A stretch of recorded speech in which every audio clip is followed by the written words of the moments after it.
COVID. Bagaimana orang sedunia bisa dibohongin tentang COVID gitu?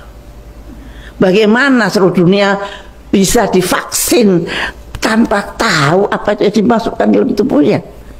Dan sekarang penelitian-penelitian menunjukkan betapa ngerinya akibat dari booster yang mereka berikan.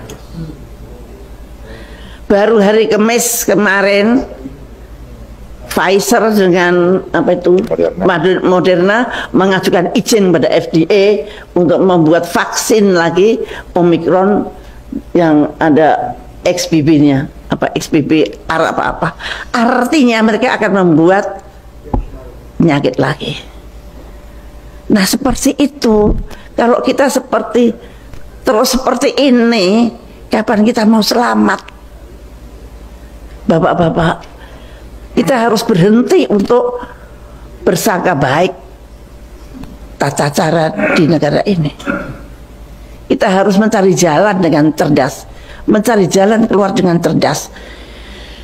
Kalau menurut saya, ya harus ada revolusi konstitusi tanpa ampun. Nggak bisa lagi dengan 2002.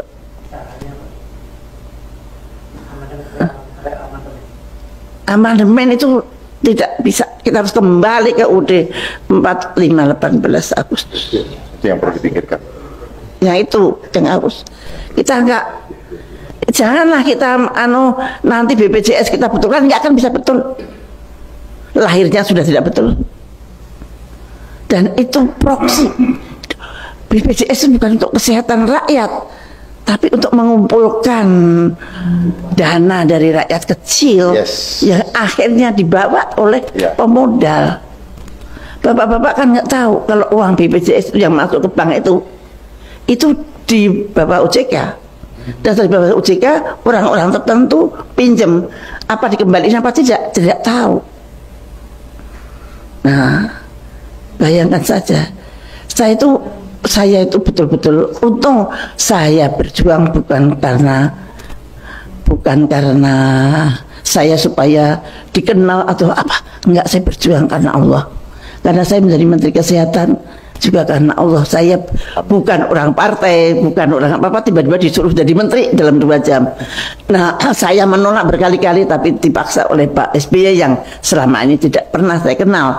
Nah, saya menganggap itu dari Tuhan. Maka saya tidak pernah berani keluar dari koridor yang Tuhan atur. Nah, itu bayangkan saja, saya ini melawan WHO. Saya menyetop flu burung. Flu burung itu yang bikin flu burung sama yang bikin COVID sama. Bahkan flu burung itu lebih ganas. Dalam 1 hari, 2 hari meninggal. Dan kemudian saya tahu bahwa WHO bohong. Saya membuktikannya dengan riset sendiri. Profesor-profesor saya kumpulkan, buktikan bahwa ini. Mereka mengatakan human to human transmission. Saya mengatakan tidak. Ini buktinya virus saya tidak mempunyai reseptor human to human. Mereka mundur. Mereka mengatakan bahwa orang itu mati karena ketularan ayam yang mati. Saya membuktikan ayam yang mati dan orang yang mati tidak ada hubungannya. Virus yang ada di ayam tidak akan mengganggu orang. Mereka mundur. Maka kalau bapak-bapak lihat grafiknya flu burung itu begini tuh, tidak begini kayak COVID. Begitu hilang. Mereka saya kalahkan dengan politik transparansi.